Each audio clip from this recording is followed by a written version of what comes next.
Hey out there, welcome to today's Search Engine Journal webinar. Super excited that you are here with us, choosing to spend your time. So I am joined today by Erin Wilson. Erin is the VP of Marketing at Home Equity Bank. And we've got Wayne Chahansky, and Wayne is the Vice President of Search and Site Experience at iQuanti. Erin, thanks for joining us for your first webinar with SEJ. And Wayne, nice to have you back. Thank you both for being here. Thank you. Wonderful. Awesome. So today, everybody's here to talk about the steps to building a winning holistic search strategy, and Erin and Wayne are going to give you some great insights here. So before we get started, just real quick, my name's Heather. I'm going to be your moderator today. I'm going to go over some brief housekeeping, let everybody kind of get in, get settled, and then I'm going to turn it over to Wayne and Erin. So for today, please use hashtag SEJ webinars to share any cool tidbits from your learnings today on social. And if you experience any technical difficulties, we have Christina in the background. She will give us a hand, and please use the chat box to let us know. If you have questions for Erin and Wayne, we're going to be taking some at the end of the presentation. You can add those in the Q&A tab you see there. And if you see a question that you like, give it the thumbs up. That tells us it's important to our viewers out there, and we'll try to make sure that we get those asked. And as you know, we'll just try to get through as many of them as we can at the end of the presentation. If you need closed captioning, it's the little CC at the top right of your screen. Just give that a click. And after this webinar, we send out a short survey. It just kind of helps us gauge how you felt about the webinar and if there's anything that we can do to make them more useful for you. Lastly, and then I'm going to get out of here and turn it over, but you will absolutely receive today's recording. So watch your inbox for that. It'll have the slides, it'll have your resources, it'll have the recording. So yeah, with that, that's enough from me. I'm going to get out of here. Erin, Wayne, it's all yours. All right. Thank you so much. Again, everyone, my name is Wayne Chahansky, and I am the Vice President of Search and Site Experience at iQuanti. iQuanti is a digital marketing performance agency based out of New York, but we're a global company, offices all throughout London, Canada, Mexico, the US, of course. And our primary focus is search, along with demand acquisition, as it relates to the overall acquisition journey. So one of the things that we do is we work in the analytics as well as some development, but primarily a lot with the search and then some consultative and strategy as well. My career has been long. It's been wonderful. It's been quite the journey. I have kind of came up the ladders, if you will. It's been about 28 years that I've spent my entire life in this. Back when I got started, I didn't actually know that this was going to be where it is today. And interesting, all of the pieces of the puzzle, looking back hindsight, all kind of led to them to beginner. I started out in the development arena, and I started doing search and development, got into UX design, coding, and then, of course, getting into more of an executive management role. Ended up as a tenor in kind of an executive leadership from a CMO, CIO type of role. And now I am the VP here at iQuanti. So where I've been almost a decade at iQuanti, spend most of our time in the financial and e-com retail, and then also have spent time on the other side of the coin at the brand level. So I invite you all to connect with me. I'm on LinkedIn. I would love to connect with you. Also, I would love to answer all your questions. If I can't get to them, I personally do go through them myself, and I will respond to them. So you will get a response to me. Very approachable. If you have something offline, love to hear it. And with that, Erin, over to you. Excellent. Hi, everybody. I'm Erin Wilson. I'm the VP of Marketing at Home Equity Bank, and very pleased to present for the first time in this webinar. I've been in financial services in a marketing function for over 20 years. And for those of you that haven't heard of Home Equity Bank, we're a Schedule I Canadian bank, and we offer a range of reverse mortgage solutions, including our flagship product, which is the CHIP Reverse Mortgage. And we've been in business over 35 years. And our main function is to address the financial needs of Canadians who want to access the equity of their top asset, which is their home. And we empower Canadians age 55 plus to live the retirement they deserve in the home that they love. So in my current role, I lead both the consumer and the partner marketing teams. We call that team Referred. And that covers everything from brand awareness building to acquisition focused campaigns, and then also supporting our business development managers with their marketing efforts. So I've been at many different financial service companies, started off in more of a brand role, and got digital and added along the way in digital acquisition, and super pleased to be here sharing what I know about search marketing. So back to you. Wonderful. All right. Well, as we get started today, we are going to talk about something a little bit different. A lot of times my webinars, my presentations are to do with organic search, SEO only. Today, we're going to look about how they actually work with paid as well. So it's a very in-depth topic. We won't be able to get through everything, but I'm going to touch on some key elements. In the old days, those that have been around always saw the big boxing gloves, SEO versus SEM. That has really changed. It's not an or, it's an and. So, kind of want to make sure that we kind of preface this, that these two channels work very well together. They have their roles, they have their places, the advantages, and a good strategy, a cohesive strategy integrates both channels. So we're going to take a look at some of the components of what a cohesive strategy looks like, and then try to get into the roles of the channel, when to use what channel, why to use it, and maybe a little bit of how to measure it. And then I'm going to give a couple examples along with Aaron on how to deliver a connected search program. We're going to talk about measurement, on how to integrate the measurement. We're going to talk a little bit about the branded queries on conquesting, and a little bit about the non-branded as well. And at that point, we'll open it up to some questions. Hopefully we'll have some time and we'll kind of get through that. All right. So with that being started, let's jump into strategic elements. One of the things when I hear strategy, it's interesting over the years, I hear strategy as a term, and it really has a lot of meaning to it. So just kind of want to level set a strategy here. Is the idea is to understand the SERP layout, understand the role that each channel can provide, and how to capitalize and create a cohesive harmony between the two channels. Now, a lot of times this is easier said than done.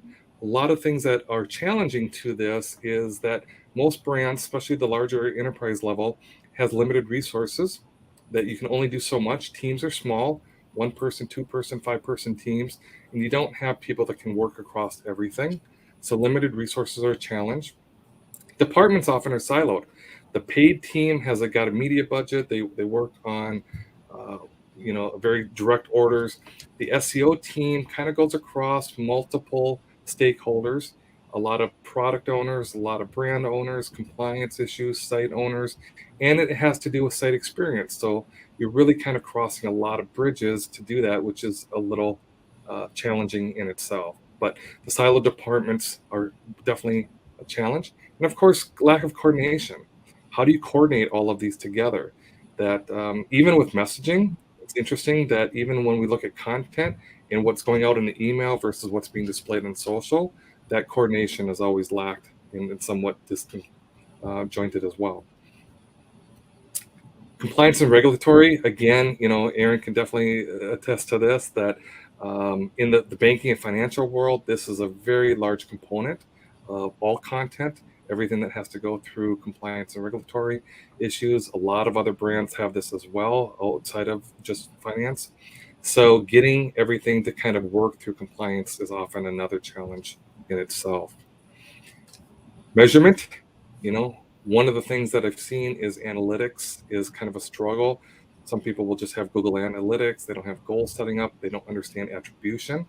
First touch attribution, last touch attribution. What is the right call? Do you have the right tagging set up?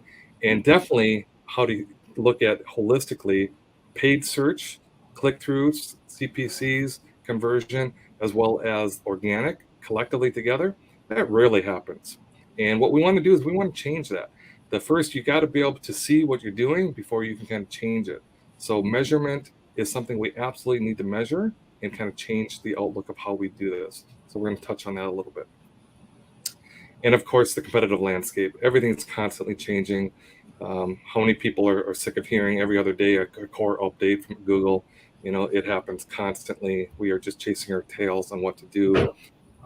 Paid is one of those things that is a little bit more linear it's easier to predict. So people kind of run to paid on this. But, these difficulties, these challenges can absolutely be overcome. And we're going to talk about that. But before we do, I would love to hear what you guys think. So kind of waking you up, stand up, get up, click those buttons. But a quick little poll here is, in your organization, whether it's yourself or your company, what is your biggest challenge while executing what we're calling an integrated search strategy? Would you see that as a limited resources? You just don't have enough budget, time, bandwidth, people? Or is it more that you have a style of departments and lack of coordination, that the left hand just isn't talking to the right hand?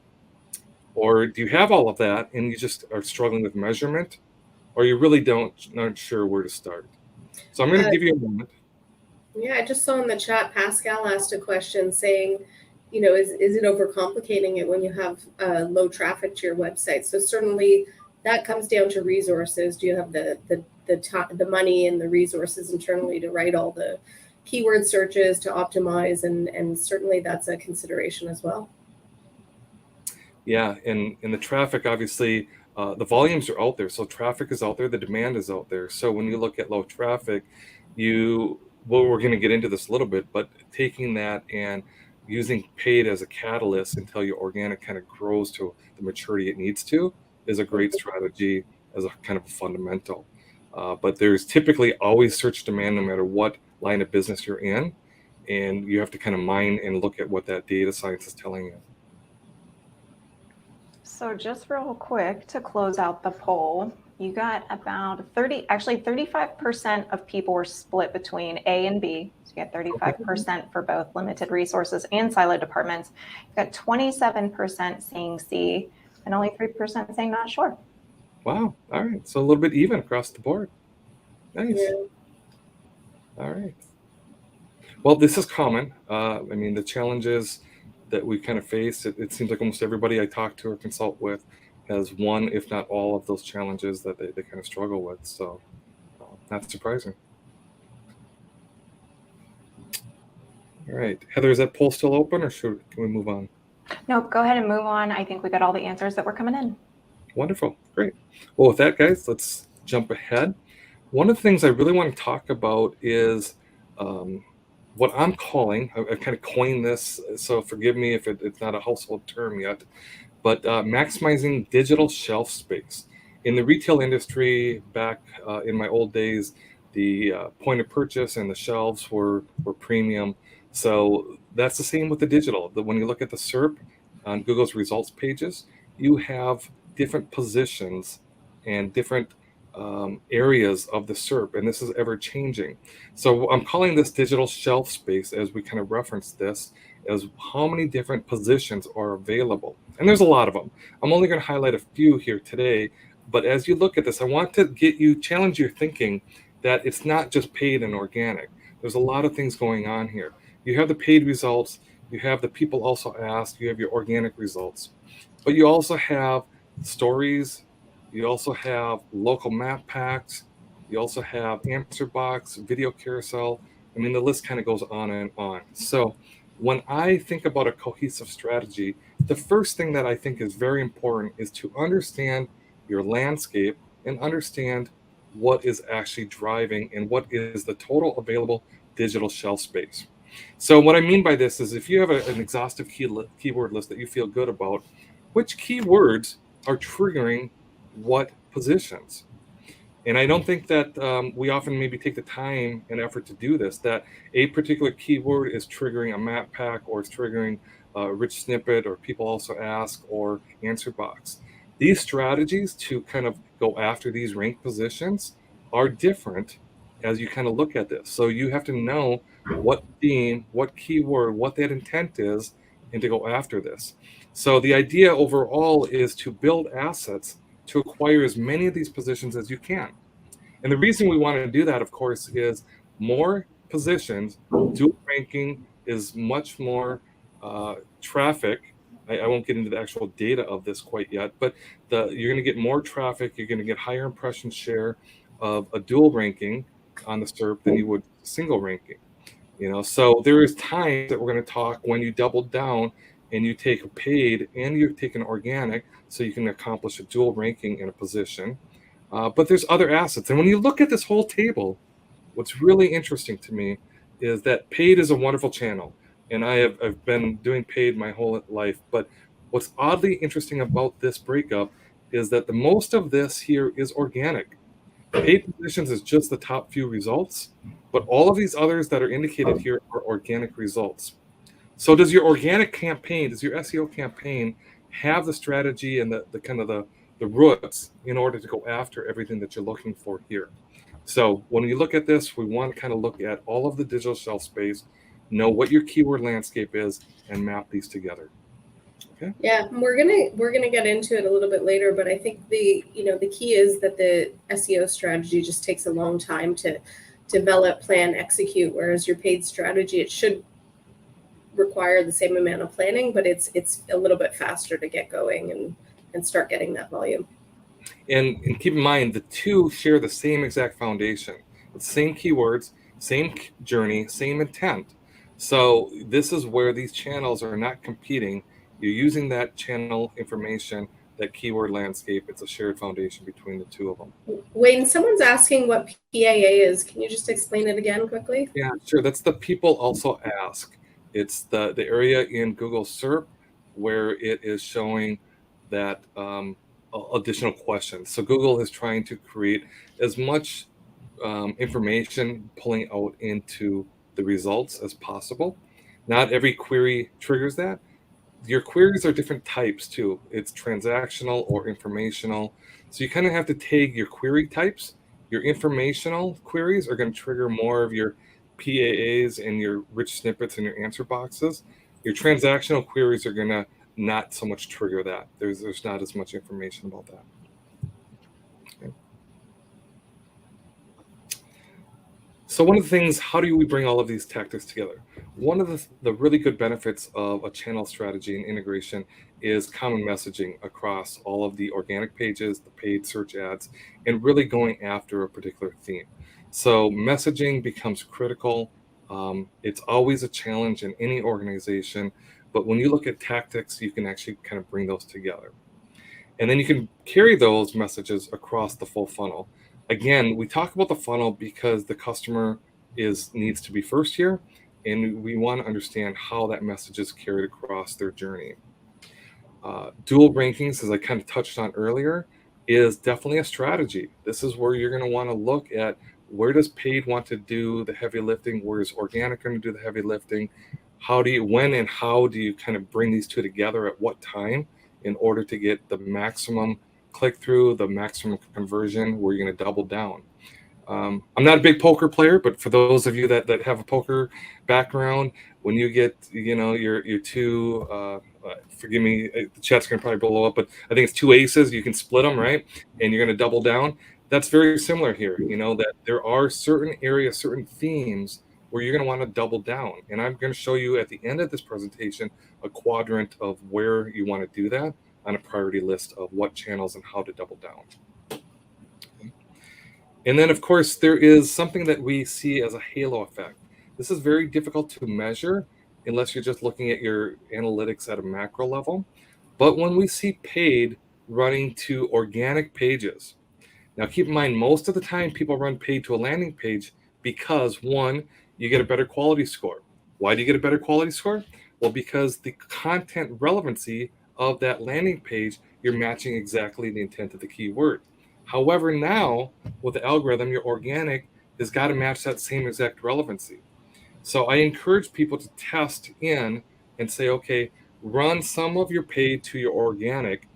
You can do the landing page if you want to control your kind of testing and your conversion, your input boxes, without kind of disrupting your organic rankings. However, always create a test budget where you can test into the organic. And the reason why is you get a halo effect. When you get more engagement metrics to those pages, Google sees that, and you see kind of a bell curve that's happening. Now, Google and every other SEO in the world is going to tell you that paid is not a ranking factor, and I'm telling you it is not. I'm not trying to say it is. However, you'll be surprised. Look at the data. You're going to see a little bit of a halo effect when you start running some paid into your organic. that some of your organic rankings will actually elevate because of that increased engagement metric. So definitely worth a test. Of course, as I mentioned, the common foundation. This is a keyword set where everybody needs to really kind of understand that paid and organic are not running two different kind of agendas here. Uh, Ironically, most people in paid campaigns are only doing branded. And branded's great. You should own your brand. I'm not saying that you shouldn't. But in a branded query, whether it's paid or organic, you actually understand that that person already knows who you are. So in a way, they're kind of already a customer. They're trying to find you. It's high conversion, which is great. It makes the media buying and the kind of the sales and the business case really easy. But you're not getting the new people that don't know who you are. So you want to kind of introduce some non-branded and really kind of understand a split of what that should look like. And of course, understanding how do you do bid strategies between the two. So when do you bid high? If, for example, throwing this out, we talked about branded. If your branded query on a keyword is you already have top 10 organic, do you still bid in the paid? Maybe. Depends. Are your competitors bidding? Are you trying to conquest? Or if they're not, do you need to? Can the organic do the lifting and you can reallocate the funds? So what you want to do is you just kind of need to look at, again, strategies on this. Certain keywords, certain themes have a different kind of impact of what you're looking to do. All of this together comes into what we're calling this cohesive strategy. So it's a lot more complicated than just linear, the paid team is going off and they're bidding on branded campaigns and we're getting, a fantastic conversion rate and a good ROI. And then the organic team is going after and trying to get some non-branded themes. But if you work these two together, you're going to see a much more cohesive result, a better messaging, a better thought leadership, better brand awareness, and higher conversion for your users as well. Okay. The roles of the channels. This is really interesting because this really kind of gets into a little bit more tactics, when to use paid, when to use SEO, and we'll even talk a little bit about video and social as well. First thing when I talk about the roles is Google has been saying this since the day that they launched, and forgive me, yes, I actually remember the day that Google launched, so a little bit old school here. However, their mission statement was so simple. Forget about the ads, forget about all the portals, the Excite, the Ask Jeeves, probably saying words that people have never heard of. But when Google came out, it said they want to deliver the best experience. They want to have the most relevant result that is the most authoritative and the quickest. Their search engine changed a result instantly. And back then, with the dial-up modem, it was fantastic, right? However, believe it or not, they've kind of kept this mission statement throughout all of the years. It's still about the customer, and it always has been about the customer. And businesses have always said, too, it's about the customer. So finally, the algorithm and the business alignment are together. And one of the things that I want to make sure and kind of preface here that there is no SEO content. There is nothing that this is just for SEO. This is for the user. It always is, always has been, and it always should be. So you put your customer first, and that has to do whether it's going across your organic pages, the email, the news, your video, your social, whatever it is. Understand what your customer needs. It's very important that you understand what your customer is looking for, and then what are their behaviors. Really kind of get in the mindset of your customer. Once you understand this and you apply the data of the foundation and the theming, and you map the content that we're talking about to this behavior and this needs, you're going to have a real good understanding of what the whole puzzle piece looks like before you kind of move forward. With that, we kind of lend ourselves to the channel itself. I'm going to start at the top, upper funnel awareness. This is where you look and hear, as we define awareness or upper funnel content, we hear this in the journey. This is when somebody doesn't know exactly what they're looking for. They don't know the company name. They don't know the product they're looking for. But in Aaron, for your case, you guys have a really strong reverse mortgage product. Somebody might be looking for a way to either do some home remodeling. They might be looking to do some vacationing. They're looking at how to maybe the terminology they've heard a lot is a home equity loan, but they don't really want to pay it back. They just don't know exactly what they're looking for. So they have a use case that we're calling it. And this is upper funnel. They don't know that a chip reverse mortgage is the fantastic product that it is, and it fits their needs. But they do know that they have a need. And so this awareness is really good. And the channels that really help with this is SEO and the video and some of the email. And the reason I don't have paid in here, paid can work, it's just costly. It's very expensive. And I've never seen a paid budget where it's an endless supply, that is an open checkbook. Usually your paid budget's always limited, it's always restricted, and you've always burned through it before the month's end. So, if you had to pick and choose your battle, SEO's got to do a little bit more heavy lifting here. It needs to go after these high volume terms that you're kind of moving somebody into the acquisition journey ahead of time, where paid really isn't the right kind of channel to do this. If you have an endless amount of budget, absolutely do it. You're going to get more clicks, more traffic. But if you don't, SEO is a really good channel here. Some of the different queries, it's going to be non-branded. The volume is going to be higher and your conversion is going to be lower. So kind of understand that the volume is high and the conversion is a little bit lower. The reason the conversion is lower is because the page itself is informational. You're not trying to sell somebody on this content or this kind of intent behind that. So some of the metrics we look at are you getting good impressions? Are you getting the clicks from a social? Are you getting the follows, the likes? And are people engaging on the primary call to action for that? Second one is consideration. This is your mid funnel. This is kind of your holy grail. Every channel kind of fits into this end here. And your paid, your SEO, video, PDF papers, thought papers, social, all of this email as well. All of this kind of fits right into this consideration set. This is your non-branded terms. Again, I'm not talking about brand. Brand is pretty easy, pretty straightforward. But non-branded terms plus a possible modifier, meaning that they know it could be a location modifier, it could be a brand modifier, it could be a product feature or benefit modifier. It's some sort of term plus a modifier. It could be, for example, reverse mortgage reviews. Somebody's still in the consideration set. They're considering, they know what a reverse mortgage is, but they just don't know if it's right for them. So they're looking for those reviews. Usually the query is medium in length in the terms. It's not just a 1 or 2 short head term type of query. It's maybe a 3 or 4 type of term query. And the volume is mid to high, and the conversion is spotty because the intent is not to convert here as well. You're trying to kind of inform and convince.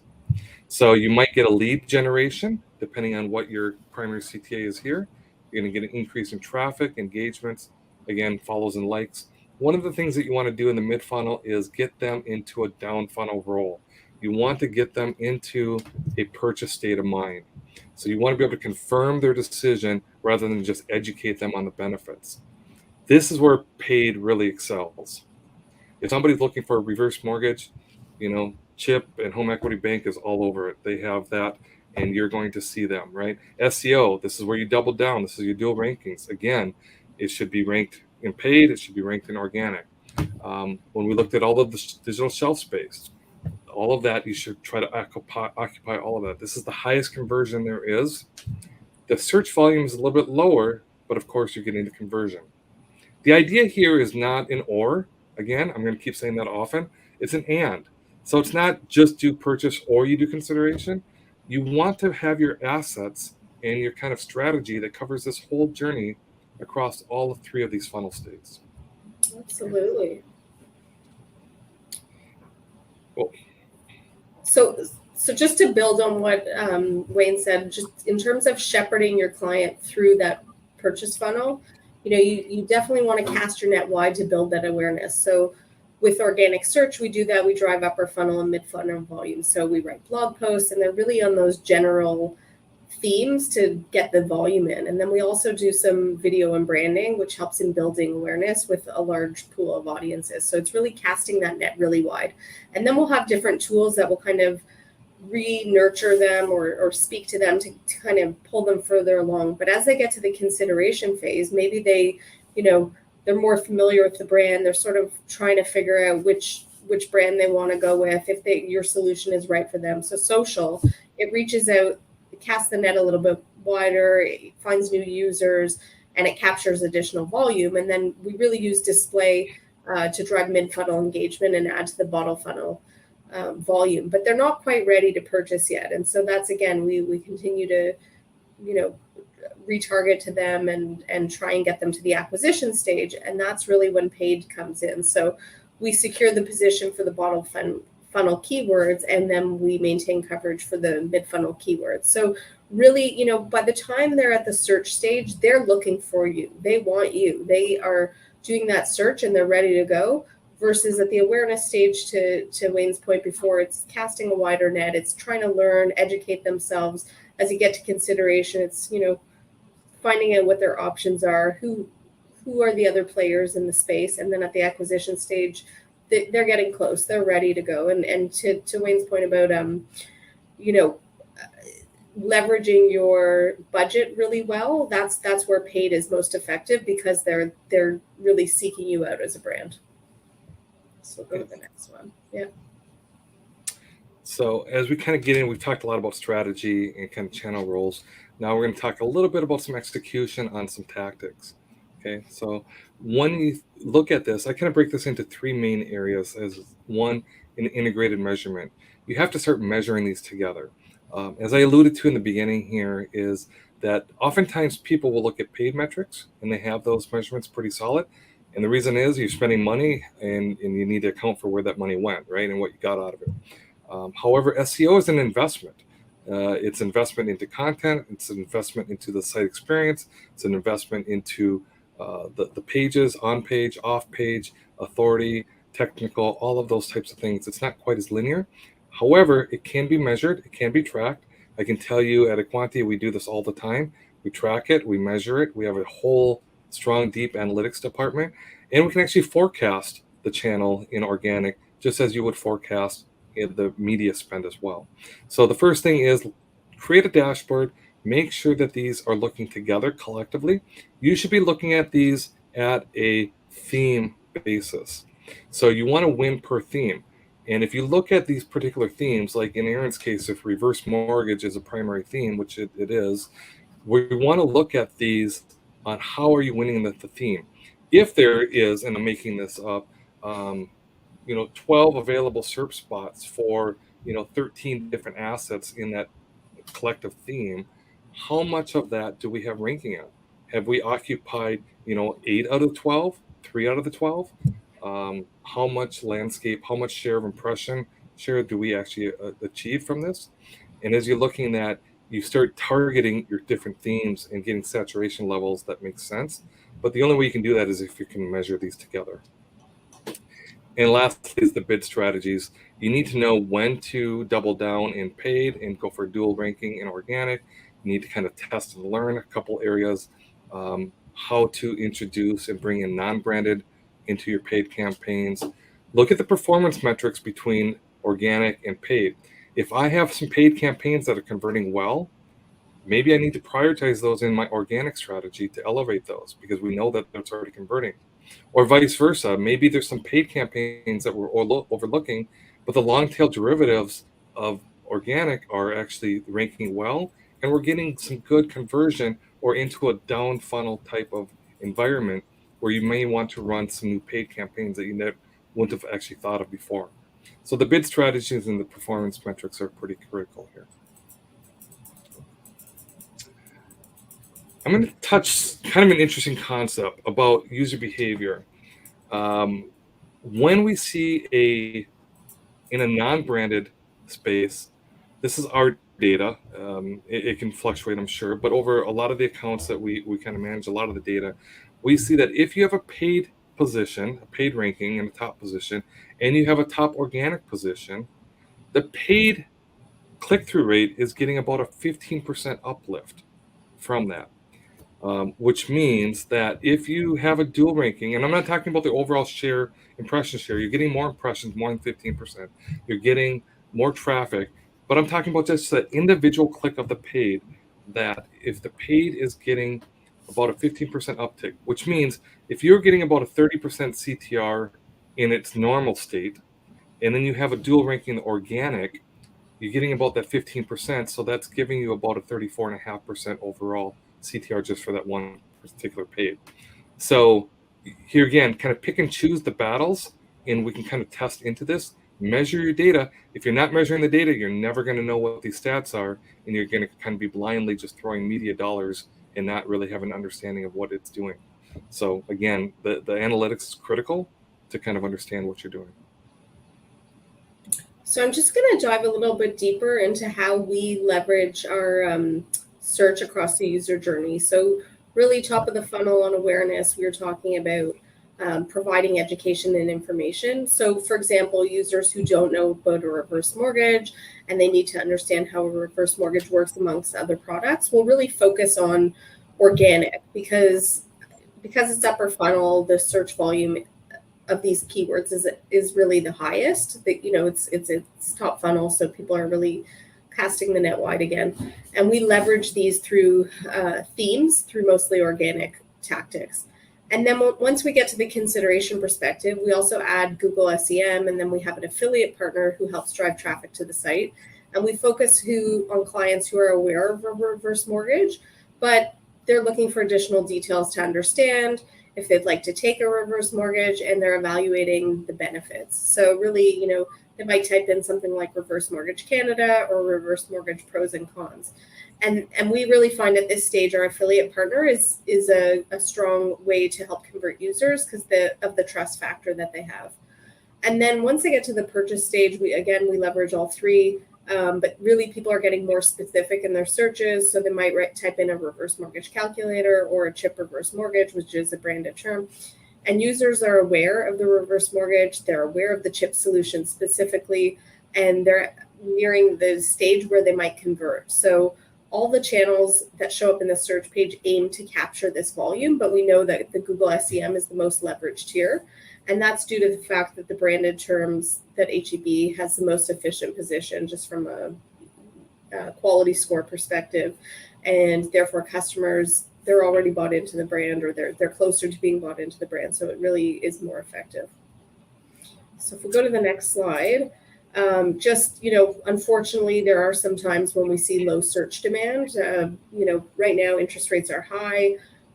People are maybe not considering using a reverse mortgage as much. So when we hit a situation like that, in order to mitigate, we look at a holistic strategy, looking at both paid and organic and how we can bolster each of them. So as an example, when our paid and organic traffic to the site are reduced, it leads to lower conversions, and then we're missing targets from a business perspective. We dial up our investment in prospecting channels and other paid efforts. That would be like a short-term strategy, just to kind of like stop the bleeding kind of thing. And then additionally, we work at identifying the root cause of the organic dip, and we employ an organic search strategy over time. So we might really, some short-term tactics that we might look at is developing an enhanced understanding of the themes, but to target on programmatic by analyzing organic hero keywords. So we really do an analysis and we say, okay, how can we really improve our programming? We also explore opportunities for improving impression share within our budget guardrails, and then we leverage prospecting channels like Google Display, Performance Max, and social media to increase our lead volume. So it's really kind of pay to play on that perspective. But from a long-term perspective, we increase our emphasis on content, and we optimize for featured snippets. We leverage rich media assets for increased engagement on the site. We look at enhancing site authority through an increase in backlinks.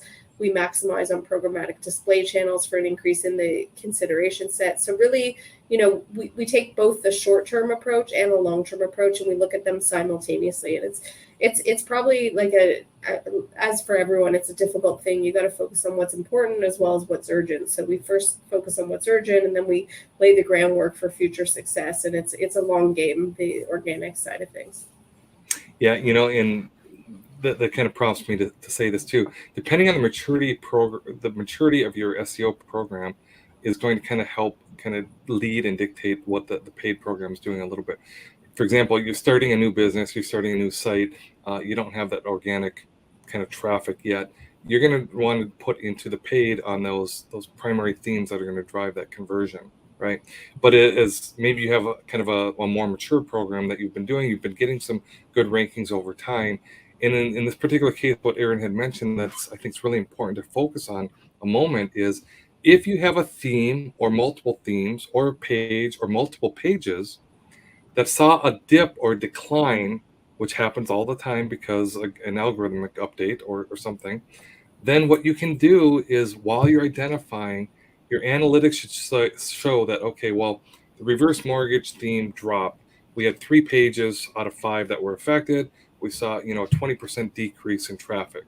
Well, that theme maybe was collectively converting, at a 5% rate of some sort, right?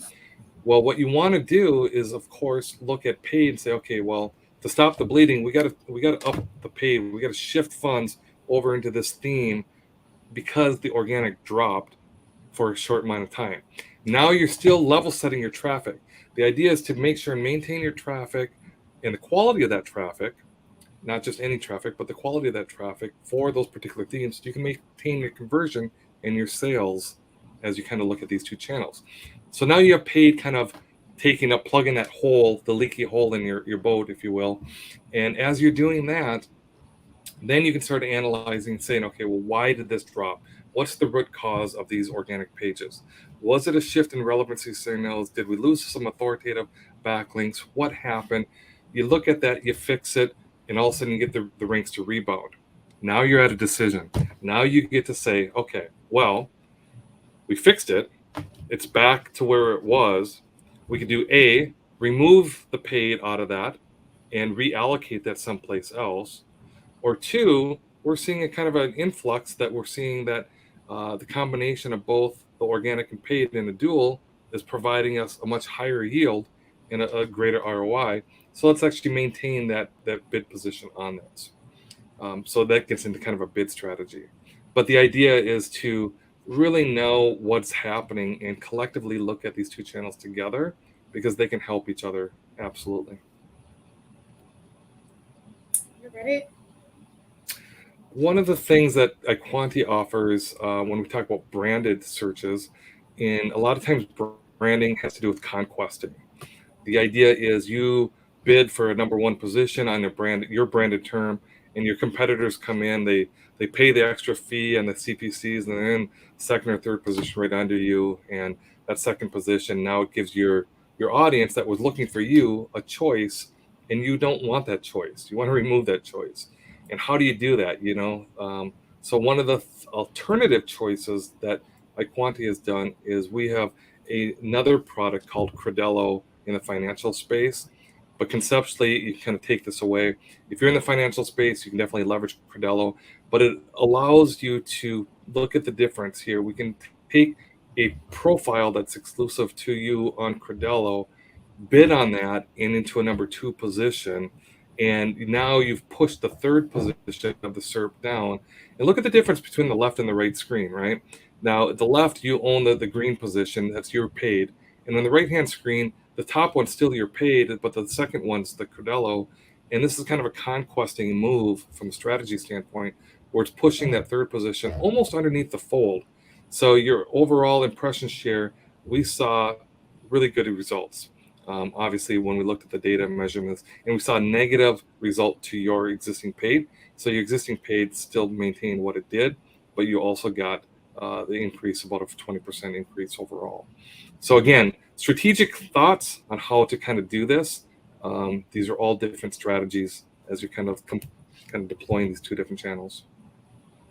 Yeah, just to build on what Wayne's saying, it really helps you keep your SERP volume high. So you've got this third-party aggregator. We leverage one that helps talk about chip products, and it helps us capitalize on the consideration-based users who want to know more about Home Equity Bank and the chip reverse mortgage, and they're looking for an independent voice or an unbiased view, and they don't want to click on a brand's results. So they're really in that consideration phase. The presence of these players increase our presence on the SERP. It eliminates competitors, which help increase clicks and traffic to us. So we'll make sure that we validate all that the information that they provide. We help design the experience. We learn from what they know on the experience side. We look at things from a brand perspective, and we make sure all the information is provided accurately. So it really gives clients another way to learn about the product from a third party. Yeah, and just Melanie, just to answer your question real quick in the chat, I see pushing it down. Everything is obviously on bid rates, right? That you're doing that, so anybody can outbid somebody for that position. But when we're saying that you own first position and then you have a partner site that's owning the second position, you're kind of conquesting the top 3 positions. 2 out of the 3 you're owning out of that, and what you're doing is you're giving the user a choice. So it's not just your own brand. You could take a second position with your own brand as well. But if they're looking for an alternative choice, a lot of times their user behavior will click on the alternative of the brand just to see what that's about. So this conquesting strategy is, yes, you have to outbid. There's always typically, especially in a competitive term, you're going to have multiple bids. Those positions are always going to be kind of placed and bid on. And what you're going to end up doing is placing a higher bid. But when you own the first and second, you can kind of conquest and get more of that share of impression. Yeah, I used to work at an insurance provider who owned 2 different brands, and they would, bid for first and second position. I just saw someone ask the question, aren't you bidding against yourself? You are, but you're also helping ensure that you're the ultimate. All the leads come to you. Right? Yeah, exactly. Yeah. So the first position goes to you, the second position goes to you. So yeah, you're kind of bidding, you're trying to outbid that second position so nobody else can jump in there. Now, if they outbid you, yeah, they can, but it's more difficult. It gives you a higher share. You do coordinated bidding strategy. You make sure you're, one of the brands you're giving the top priority, or one of the bidding. So. Yep. All right. And then when you get into the non-branded space, this is that quadrant I was referencing to early on in the presentation. And it sounds simple. It probably is, at a macro level here. To execute this, obviously everything we talked about kind of comes into play here. So the first part of this, the first quadrant 1, is where you maximize everything. This is where you're going to double down. Sorry. Yeah. There we go. The first quadrant, you're going to double down, and you're going to get a dual ranking. You're going to bid in the organic bid in the paid and get your organic position. This is your consideration set, your down funnel type of terms, good conversion. You're kind of on the edge. You're not too far up the funnel. Your volume's there, your conversion's there. So this is your double down. This is where you split your aces and you go all in, and you get both bidding strategies going in quadrant 1. Quadrant 2, where your volume is high, but your conversion is not as high. So now you're moving a little bit higher up in the funnel. This is where you're going to really lean on organic, where the SEO and the organic is going to take lead. And you're going to find pockets of information, pockets of themes, and campaigns that you can bid on. And this is where the paid is a complementary channel to the SEO, right? And then the third quadrant is capturing the niche. This is your down funnel, your product. Depending on the product type, and I say product and service kind of loosely because transactional queries, paid works really well on, but your down funnel stuff, your paid program, your paid channels in this quadrant are your leader, where the organic is kind of supplementary to this. You still want dual, don't get me wrong, but your paid is kind of really driving the force here. Your conversion potential is high, and your volume is also high. Okay. Last quadrant. Well, typically last quadrant, nobody's got budget for on either channel, so nobody's doing anything in the last quadrant. But the last quadrant is low volume and low conversion. This is, for a very mature program, you're done with everything, and most likely this is just going to be SEO. You're not going to spend money and media dollars for something that's got low volume and really low conversion. But again, thought leadership and owning the brand space and owning the journey, the recommendation is don't completely ignore it. It's just not the highest priority, but your organic or your SEO should definitely be driving this quadrant. with that, we're going to do one more poll, make sure everybody's still awake with us. And I do appreciate everybody's time. I know that time is valuable these days, but when we've talked about a connected search program, in your organization, what would you say is that you need help delivering the most in? Is it kind of assessing the overall strategy? How do you look at the media that we're talking about, the opportunities, the digital shelf space? Or is it the measurement on how to actually create a dashboard that you look at these per theme when you're looking at this, and how to measure what's going up, what's going down, when to infuse more capital or more media into the paid to offset some of the organic? Or is it building a common foundation? Just getting started. How do you even get started in understanding the foundation of these two? Or lastly, the bid strategies. Again, we talked about that. Or you got this all handled. There's nothing that you need. So take a moment, click a couple buttons. It's just good feedback for us, kind of know where people are at. So right now you've got 33%. So actually just jumped up to 35. So 35 are saying, 35% are saying between a common foundation between paid and organic. So looking to build that foundation and integrate them together. That's wonderful. That's kind of the beginning stages of this whole program. That would lead me to believe that a lot of are just starting to kind of embark on this thought process of how do these two work together, and how would you put a strategy together on this. So that's wonderful. Yeah, and it looks like that's where they're leveling out. So you've got the winner being C, and B is second is integrated measurement. So you've got 25% of your folks hanging out there, and then almost 20% saying they need a little bit of help in assessing their search or media strategy. Wonderful. Good to know. Thank you. Thanks for everybody that clicked, and that's really good help feedback. With that, finally, I didn't talk to the end, Heather, that we have a little bit of time for some questions, and I'd love to open it up. I'm always impressed. I always do. I just hover over the slides. I'm like, how many does he have left? Are we going all the way to the end? Are we going to have time for questions? But we're good. We're here. And I'll tell you, there's a ton of questions. So okay. I think we've probably got time for maybe 3 or 4 good ones. And I will tell you the one that got the most thumbs up. Thanks for everybody participating there. This question came from Juliana. About investing in branded campaigns. Is it absolutely necessary to invest on branded keywords in order to prevent losing sessions and ultimate conversions, even if you have a good average position in organic?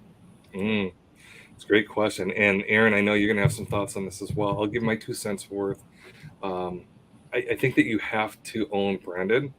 Unfortunately, you don't want, depending on the query type, right? So some of this is, what type of query is it? Is it a down funnel term, like somebody's looking for a reverse mortgage? Like in this particular case, it said if it was chip reverse mortgage, and also look at the competitive set. Are competitors bidding in that paid space to kind of steal your audience, steal your volume there?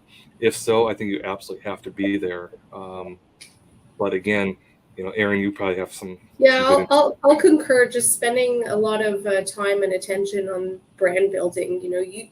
You've got their mind share, so you don't want to lose it to a competitor who's bidding on your terms. So, Google through the quality score, they'll give you you get a better price in the auction on that. And so I think it's very efficient spend, because the people who are searching up the branded keywords, they're looking for you specifically. So, a competitor can get in there, and it is a strategy that works, but definitely you should protect that brand that brand mindset that you fought hard to gain. Yeah, absolutely. So I think that this one is a really good one from Alicia. She asks, how do you justify to leadership going after an organic keyword when paid is already generating revenue for that term? Oh, I love this question. Well, holistically looking, and that paid is only about roughly 20% of the overall SERP from a click-through standpoint. So 80% of the traffic you're leaving on the table. So what typically happens is that people just don't know how to make the business case for the organic. Paid is easy. You put in X amount of dollars. Here's the cost per click. You get X amount of clicks. This is how many sales you get. It's a very linear equation. However, organic is actually very similar. This term has got X amount of volume. You do get an X amount of click-throughs.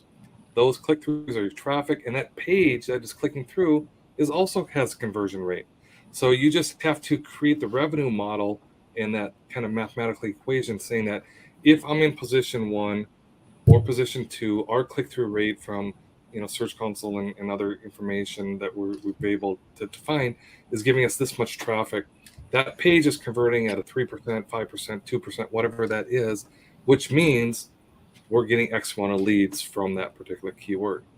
The other thing I can tell you is, so not only is everybody spending the millions of dollars to chase only the small 15, 20% of the top paid ads, and they're leaving all of everything else on the table, but all of those SERP positions we talked about, those are all organic as well, that you can't actually buy those. So you're leaving that on the table. And lastly, if you don't do the organic, I guarantee your competitor will. Somebody is going to do that. And this is not, guys, this is, I kind of, maybe I don't even know if we're going to run out of time, but I got to say that this is not if we do this, this is when you do this. Yeah. That you can't kind of kick the can down the street too long. Your gap is going to be so far that the cost to actually close that gap is going to be monumental for you. So you got to start chipping away at this. Totally. And a short-term strategy when you're building a brand, when you're at the beginning of your journey, paid works well. It does drive that traffic. It does have that immediate ROI that you can measure, but the long game will be won with your efforts into SEO, by developing that content, by getting multiple positions, by leveraging the entire SERP as much as you can. And I can help you with that. Please reach out to me. I'll give you some good pointers on how to make that business case for your leadership. Yeah, we usually get that question. And, to your reasoning, there's so many benefits, and making that case to leadership and getting that budget is so important. So thanks for taking the time to answer that. I think, if we go a minute or two over, let's just see. But I have a good question from David. How does the popularity and use of generative AI chats in Bing or Google impact the approach to integrating SEO, SEM? Are there any major changes to the approach or factors to consider? Yeah, well, AI, we definitely, we need a whole seminar just on this, which I think I'm going to have one, guys. So stay tuned, watch your emails from SEJ. I think I'm going to do one just on AI, but I'm going to talk about this a little bit. This stuff is changing the world. I think there's people, Bill Gates has been on record. There's a lot of really good tech leaders that said that this is more important than the internet. This is the bigger than the microprocessor itself. AI is going to change, and it's at a rapid rate. The adoption level is going to be the quickest it's ever been. We saw ChatGPT 3 come out, and then weeks later GPT 4, 4 weeks later AutoGPT, and things are coming out so quickly. The question to your hand is, how is it influencing what you're doing? It's a great assistant. It's a great research tool. There's a lot of things it can do. There's some restrictions. There's probably in some organizations some legal and compliance, who actually owns the intellectual property rights is probably above my pay grade a little bit here from a legal standpoint. But the AI assistance is fantastic, and it can integrate this. I can tell you, learning the prompts and understanding the prompts as I've used this and I'm integrating this is very critical. And then having the expertise to actually understand what it means. A lot of the stuff is coming back a little bit generic, so you have to really zero in on this. But some of the stuff is coming out really fantastic, and it's doing some analysis that can be absolutely a game changer. So we're integrating it into some of the analytics or some key insights. It can influence market research. There's a lot of good ways. Love to have that chat a little bit longer. Hit me up, and we'll just talk all day on that. So. Awesome. Okay, so with that, I am going to say I would love if everybody, or if you enjoyed this topic and you really want to hear more about, ChatGPT or whatever that future for search holds, give us a follow. Sign up for our newsletter. You can find us on social. Go to searchenginejournal.com/subscribe to subscribe to our newsletter. And Wayne is one of our contributors. So like he said, he's planning something. So would love to make sure that you get that in your inbox.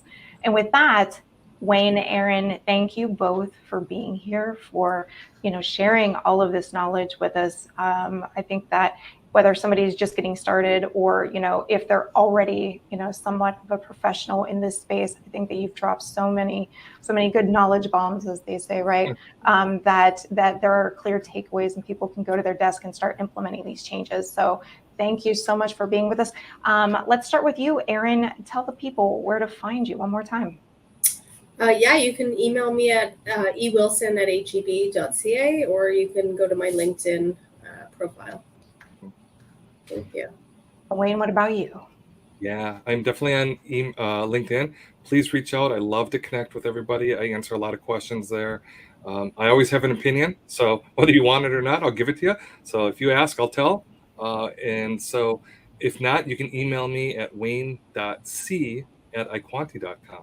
And Heather, it's always a pleasure. I love the platform. I love the community. So this is wonderful to see this carrying forward.